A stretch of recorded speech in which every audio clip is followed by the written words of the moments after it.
Our pace of living leaves us little time for leisure. Our program will give you a chance to experience the fascinating world of traveling, extreme adventures, hunting and fishing.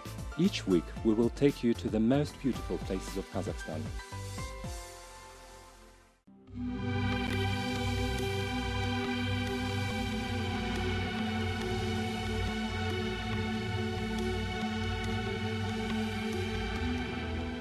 We caught a train to get to Shymkent. After leaving Almaty at 5 o'clock in the evening, we arrived at 7 in the morning to the capital of South Kazakhstan region.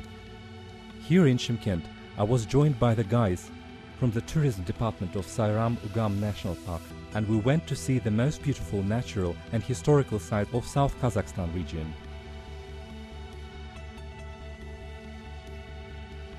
Our trip was not that long, since all the major ancient settlements are within 100 kilometers from Shymkent. In the past, the land where modern South Kazakhstan region is currently located was the hub connecting countries and nations. This place witnessed turbulent geopolitical events. A well-known petroglyphs gallery in Zhabagly mountain area gives us the evidence that western Tien Shan was occupied by human beings starting at least from 4th millennium BC. Also, there are a lot of monuments related to the Arab conquest period.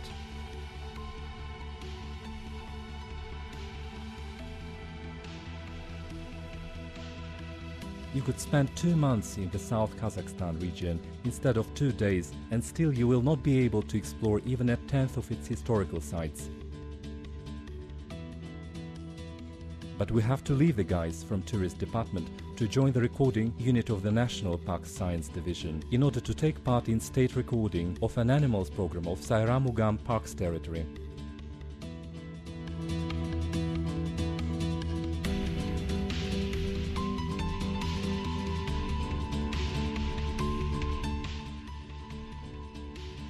We met with Maxim Knyazev, who brought trail cameras and went to the mountains. Western Tien Shan in Kazakhstan starts from the south of Kyrgyzskiy Ridge, behind Talas Valley. Talas Alatau mountain range is located here near Taraz city. The Kazakh part of Talas Alatau is Zhabagly Mountains and Sairam Mountains ridge. Zhabagly Mountains are split into 2 mountain ridges, which form the Aksu-Zhabagly river's basin. Pritashkentskiye Mountains consist of several mountain ridges going to the southwest of Talas Alatau. Sairam Mountains are part of it. The highest point is Sairam Peak.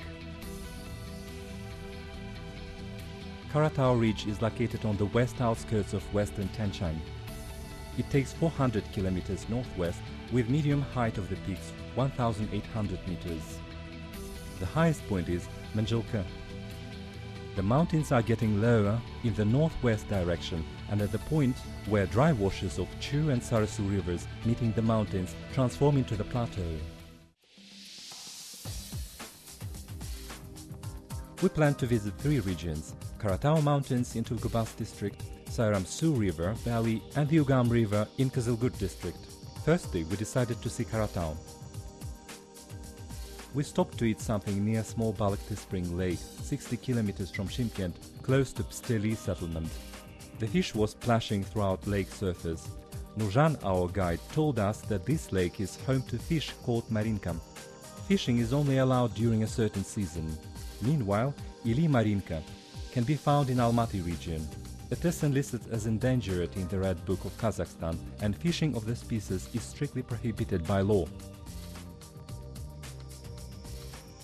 10 more kilometers and we arrived at Kokbulak tourist camp of Sairam National Park.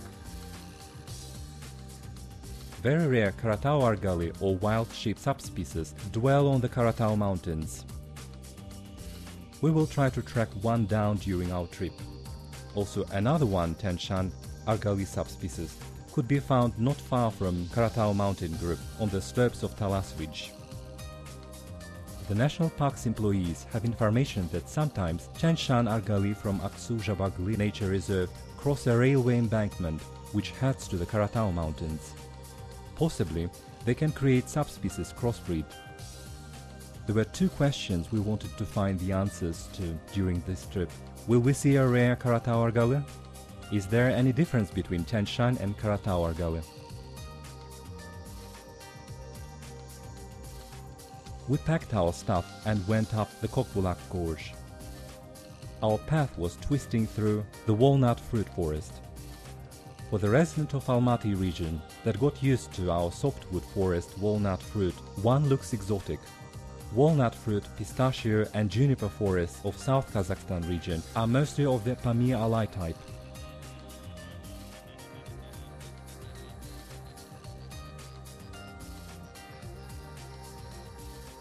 We have set up the camp in the upper Kokbulak and started to set up trail cameras in different places, having in mind that Karatau argali is one of the rarest argali subspecies on the earth, amounts to 100 species. We were hoping to take pictures of them by ourselves, but also by using camera trails. We decided to try 4 camera trails of 3 well-known manufacturers. On our way we rattled a Kumai vulture. There was the nest with one egg at the top of 8 meters high. After putting camera trails in places, we moved up to the small mountain ridge dividing 2 gorges. Finally we saw an argali. The female argali was grazing only about 100 meters from us. She didn't go far from the thick bushes where she was grazing. Apparently that was where her young one was hiding.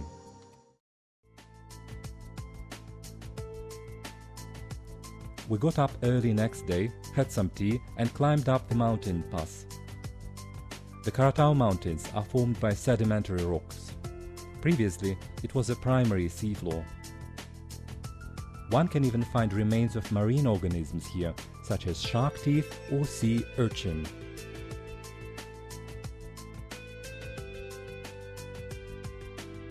We were lucky that day. After climbing up the mountain pass, we passed a stone arch and saw 6 argyles playing down the mountain.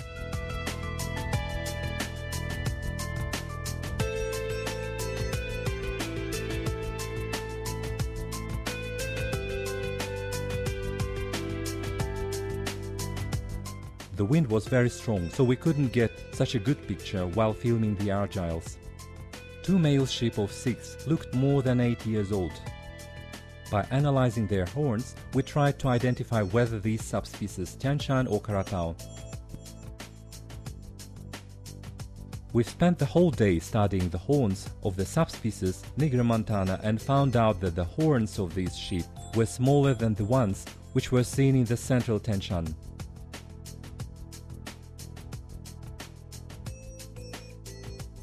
The next day we went to check our camera trails. It showed a porcupine and roe deer peacefully passing by.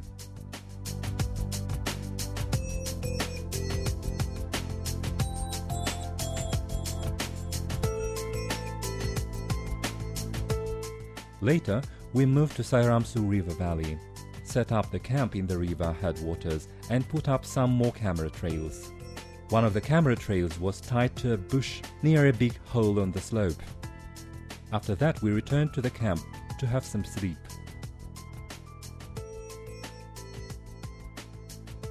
The first thing in the morning, we collected the camera trails and took away our video footage. Once we saw it, we were shocked. What happened was a porcupine was going into a hole and then a badger followed it. To us it looked like the 2 species got along together quite well.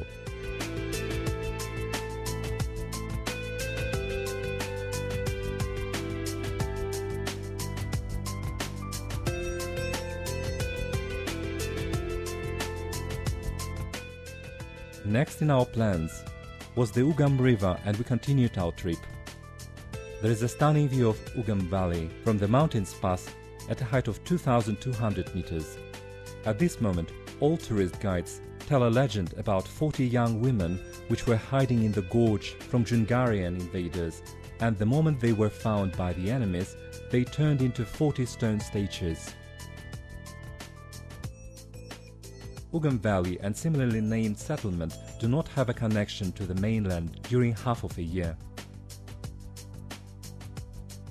At the settlement, we were met by two mountain guides, Nurjan and Marat with the horses.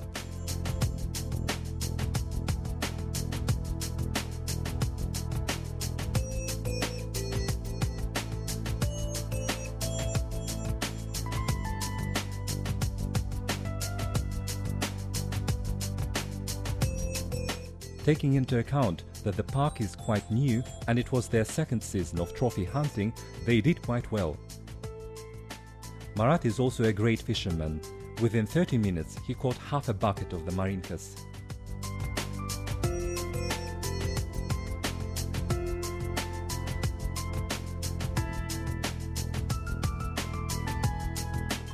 Finally, we were on the route. Our video is unable to show the beauty of the landscape surrounding us.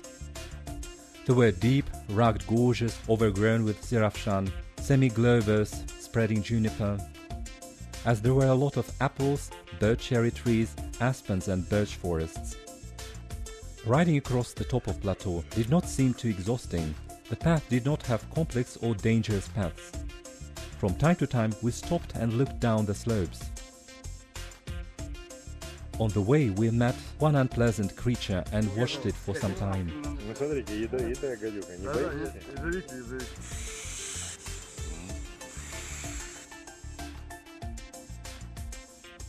In a little while, we met another reptilian, glass lizard.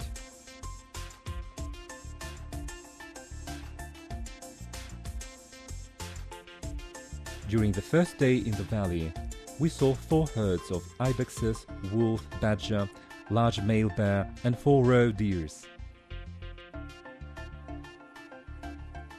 In the evening, I put one of the camera trails near my tent. Next morning, on the video, we saw a bear that came close to my tent during that night. This was really scary, and next night I was not sleeping well. We tried to look for our night guest and found out that it was not that far from our camp, approximately 100 meters down the slope. There was a female bear and 2 bear cubs, one black and another one brown.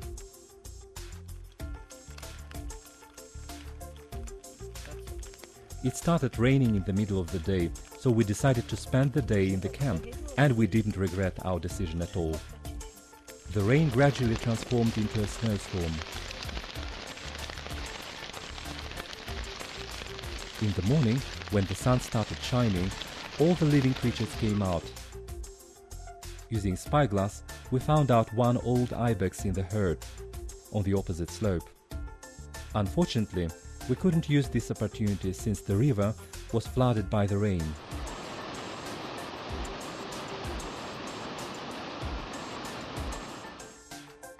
We also saw female bears down our slope. Her color was lighter, she was bigger and had only one bear cub following her.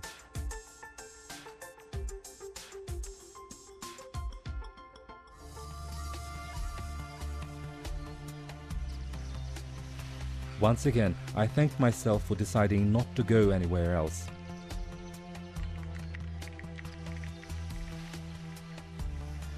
We sat on canyon benches with binoculars and all the animals came to our view.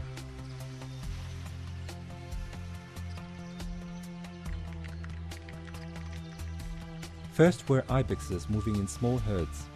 Then 2 does appeared right in front of us. One buck started to follow one of the does, and the animals ran half a kilometer towards us. It was clear that the animals pay attention to the state of their fitness and were obviously enjoying it.